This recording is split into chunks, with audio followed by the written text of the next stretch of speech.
तुम्हाला खरं सांगतो, मला ना माझ्या कडेवरती माझी पोरं खेळवायची आहेत. मला माझीच मुलं कडेवर खेळवायची आहेत. शिंदे आणि अजित पवार गटावरून राज ठाकरेंचा भाजपला नाव न घेता टोला.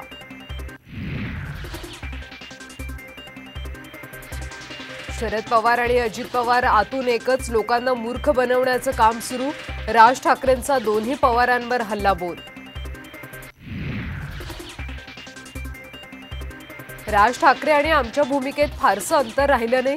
योग्य वेळी योग्य निर्णय घेऊ. मनसे सोबतच्या युतीवर देवेंद्र फडणवीसांचं सूचक विधान. शरद पवार गटाचे 5 ते 6 लोकसभेचे उमेदवार निश्चित, तर शाहू महाराजांनी निवडणूक लढण्यास होकार दिला नाही. शरद पवारांसोबत झालेल्या बैठकीनंतर जयंत पाटलांची माहिती. स्वाभिमानासाठी साथ सोडणारे दिल्लीत जाऊन 3-4 जागांसाठी हात पसरतायत. संजय राऊतांचा शिंदे आणि अजित पवारांवर हल्लाबोल. आमच्याकडे पहिल्यासारखं बघू नका, तुम्हाला निवडून आणायचंय. खोतकरांची मिश्किल टोलेबाजी. तर मला उमेदवारी मिळाली तर तुमच्या तोंडात साखर पडो, दानवेंचं वक्तव्य.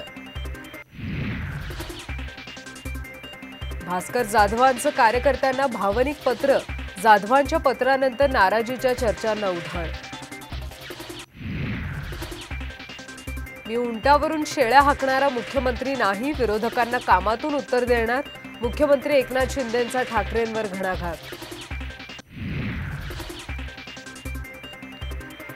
पुण्याच्या भोरमध्ये आज महाविकास आघाडीची सभा. शरद पवार, संजय राऊत थोरात उपस्थित राहणार. महाविकास आघाडीचे नेते अजितदादांवर काय बोलणार याकडे लक्ष. गृहमंत्र्यांच्या दडपशाही विरोधात मराठे पुन्हा एकवटणार. बीडमध्ये मनोज जरांगेंची मोठी घोषणा. सत्तेचा गैरवापर सुरू असल्याची ही घणाघाती टीका.